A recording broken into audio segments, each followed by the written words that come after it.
de Globovisión, sean bienvenidos a Kikosis. Falta poco ya para que se acabe el mes de diciembre, el 2024, y le demos inicio al próximo año, donde se vislumbra que habrá mucha actividad política y cambios a nivel nacional. En el día de hoy nos acompaña Luis Augusto Romero. Él es diputado a la Asamblea Nacional y también secretario general del partido político Avanzada Progresista. Antes de comenzar, ya Luis Augusto se acaba de tomar 2 pastillitas y son azules. No sé, nada más lo digo porque lo hizo así sin disimulo. ¿Qué tienes tú en contra de los avances farmacéuticos? No, ninguno es más. Yo creo que ni el hombre ni la mujer deben estar en contra. Son 2 pastillitas de menta. Bueno, no sé. Yesenia, No por sé. favor. No sé. ¿Hasta cuándo la mala intención? Por eso no creciste. Mira, Luis Augusto, aquí antes de arrancar, estábamos hablando en el corte de la cultura golillera del venezolano. Yo te pregunto, ¿cuántos regalos has recibido? ¿Cuánta golilla te has aprovechado? Y todo lo demás. Bueno, fíjate, tú sabes que eso es, como tú bien dices, parte de la cultura. Bueno, primero que nada, gracias por la invitación y feliz Navidad a todas las personas que nos están escuchando. Esperamos que el año próximo sea mucho mejor que este. Ya hablaremos de lo que ocurrió este año. Sobre la golilla. Creo que la golilla es una cultura que heredamos incluso de nuestros antepasados españoles, de la viveza criolla, ¿no? De que te caigan las cosas así facilito, de colearte en la cola, o de que todo sea gratis, o de ahorrarte unos realitos. Esa cultura de la golilla, si la vemos desde el punto de vista sociológico, sociocultural, pudiéramos decir que nos ha hecho mucho daño como nación, porque es una especie de una suerte de viveza, de expectativa de lograr las cosas sin esfuerzo y de ser más vivo que el otro, vulnerando el derecho ajeno. Y eso se expresa también en el campo de la política, ¿no? El oportunismo, por ejemplo, los adulantes de la política. Son expresiones de la golilla. ¿Qué significa adulante? Es que yo no sé. Bueno, el adulante es aquel que llena de loas a los gobernantes, a los poderosos, para obtener prebendas, para ser considerados. Y que jala los cables. Es lo que llaman el jalamecate, algo más o menos así. Eso es parte de la cultura de la golilla. Pero en todo caso, el pueblo venezolano es un pueblo trabajador. Yo sí creo que se ha construido una cultura negra, una leyenda negra sobre el venezolano. Yo puedo decir con mucha seriedad en esta oportunidad que tú sales por las calles de Caracas a las 4:30, 5 de la mañana y ves a la gente haciendo su cola, esperando su carrito por puesto para ir a trabajar. Este es un país de gente trabajadora, pero como en todos los ámbitos de la vida, nunca falta un golillero. Aunque sean productos de baja calidad. Así es. Así la golilla sea de baja estofa, pues. Mira, Luis Augusto, la Asamblea Nacional entró en su periodo vacacional. Correcto. Eso significa 2 cosas. Primero, que se aprobaron una serie de leyes. Y la segunda, que no se aprobaron unas cuantas que estaban en la agenda. ¿Cuál es el balance que haces? Bueno, lamentablemente debo decir, como diputado de la oposición democrática, que el balance del año 2024 fue insuficiente. Hay temas que no se atendieron, que desde mi punto de vista, desde el punto de vista de nuestro partido Avanzada Progresista, son cardinales, fundamentales para el país. Por ejemplo, Yesenia, el tema del salario.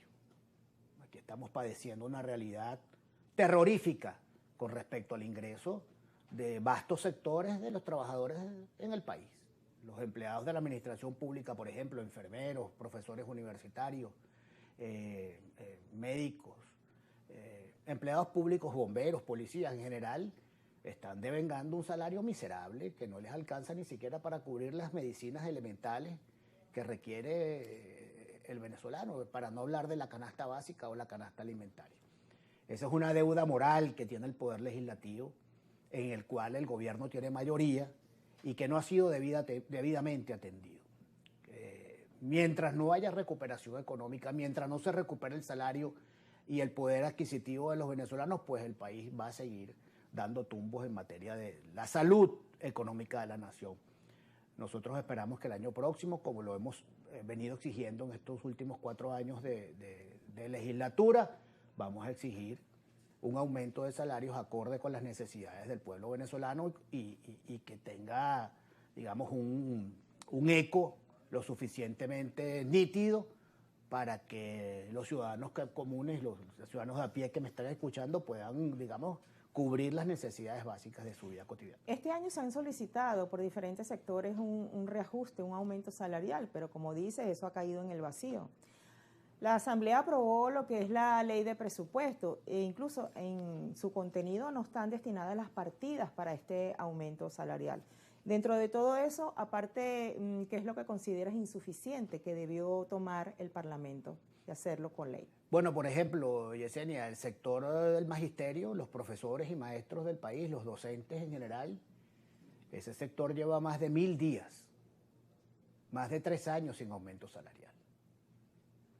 Eso es inaceptable, eso es incomprensible, eso es injustificable. Que un sector clave para el desarrollo de una nación como son los docentes estén devengando ese salario miserable y vayan a pasar unas navidades muy tristes, como lo hemos denunciado, porque no les alcanza el dinero, porque tienen que rebuscarse.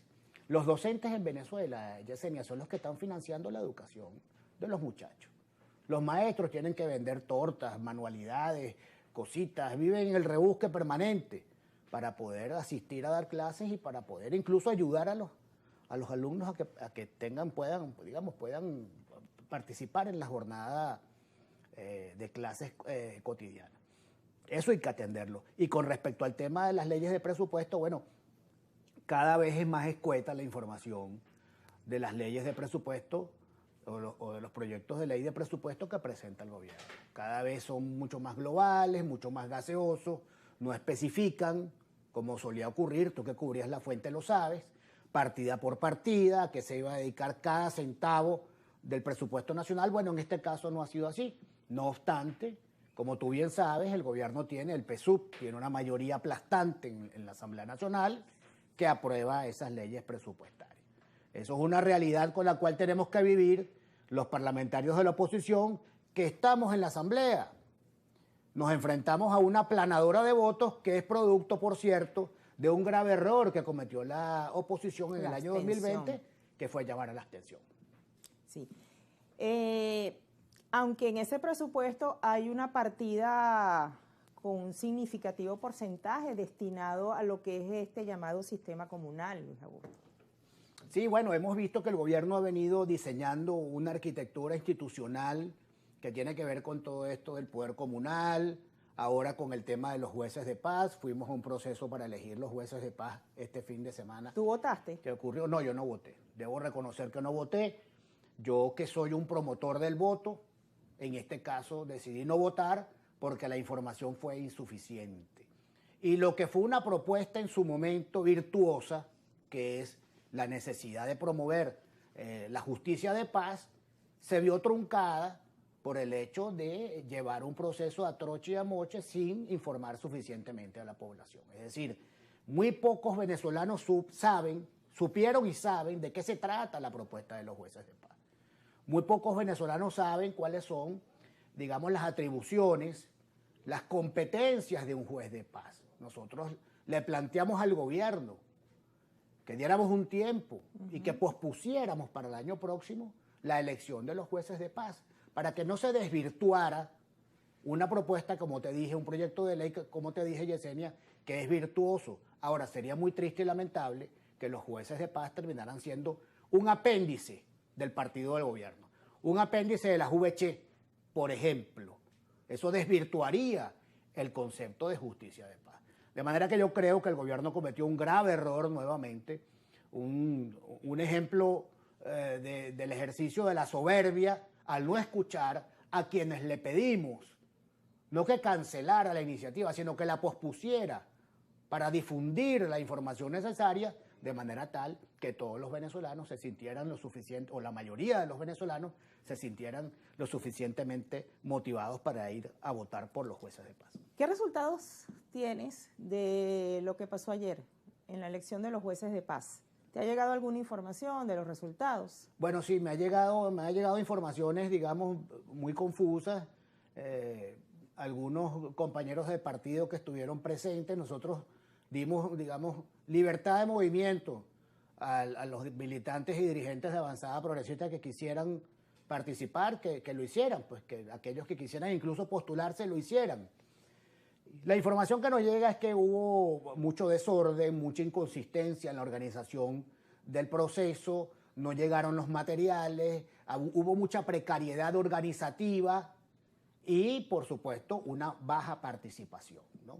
Como es de esperarse en un proceso sobre el cual no se difundieron las coordenadas necesarias para que la gente estuviera informada. Ahora, Luis Augusto, tú acabas de decir que esto es un error cometido por el gobierno nacional, pero también dijiste que esto sería una especie de apéndice para que el gobierno tomara también esos jueces de paz, que sean rojos. Creo Entonces, que no es un error del gobierno, más bien es parte de su estrategia. Puede haber, evidentemente, puede haber una intencionalidad. Ahora, no tengo las pruebas suficientes para afirmarlo. Uno pudiera presumir, tomando en cuenta el desempeño del gobierno sectario, excluyente, autoritario, que ya conocemos, uno pudiera presumir que esa es la intencionalidad que subyace en no informar, en que solamente se postulen los de ellos y que los jueces de paz sean un apéndice del aparato, digamos, gubernamental, del partido de gobierno. Ojalá no sea así porque, como te dije, una propuesta virtuosa termina siendo minimizada, casi que liquidada, decapitada por la intencionalidad de control político que este gobierno ha demostrado en repetidas oportunidades. Claro, y también pudiéramos decir que se echó por la borda todo este manejo, todo este avance que viene desde hace tiempo, entre 20 y 15 años, sobre los avances en materia de jueces de paz. Sí, por eso te digo que lo que pudo haber sido, o en todo caso lo que es una propuesta virtuosa, va a quedar disminuida, severamente averiada, por una intencionalidad política del partido de gobierno de controlar todas las palancas de expresión social. Y a eso me refiero cuando nos referimos, cuando hablamos desde Avanzada Progresista, de la deriva autoritaria del gobierno, ese afán por controlar todos los espacios de actividad, digamos, ciudadana, todos los espacios de desenvolvimiento cotidiano de la gente. Bueno, eso es propio de una concepción retrógrada, una concepción autoritaria, de una concepción atrasada del ejercicio del poder. Luis Augusto, nos corresponde hacer la primera